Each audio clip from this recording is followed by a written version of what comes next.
Hello Ananya. Hi sir. আচ্ছা অনন্যা, তুমি মোবাইলে এমন কোনো সেটিংস করতে পারবে যাতে কেউ আমাদের হোয়াটসঅ্যাপ বা মেসেঞ্জারে মেসেজ করে ডিলিট করে দিলে আমরা সেই ডিলিট করা মেসেজ দেখতে পাই? হ্যাঁ স্যার, পারবো। কিভাবে?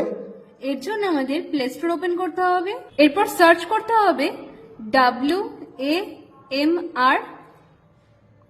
এরপর এই অ্যাপ্লিকেশনটি ইনস্টল করে নিতে হবে। এরপর অ্যাপ্লিকেশনটি ওপেন করতে হবে, এখানে টার্মস অ্যান্ড কন্ডিশনগুলি অ্যাকসেপ্ট করে দিতে হবে।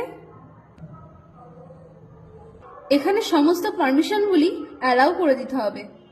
এরপর এখানে গ্র্যান্ট পারমিশন অপশনে ক্লিক করতে হবে। এখানে আমরা যে অ্যাপের ডিলিট হওয়া মেসেজ দেখতে চাই সেই অ্যাপটি সিলেক্ট করে নিতে হবে। আমরা হোয়াটসঅ্যাপের ডিলিট হওয়া মেসেজ দেখব, তাই আমরা হোয়াটসঅ্যাপ সিলেক্ট করে নিচ্ছি। এরপর নিচে এখানে অ্যালাউয়ে ক্লিক করতে হবে। এরপর এখানে ইউজ দিস ফোল্ডার অপশনে ক্লিক করতে হবে।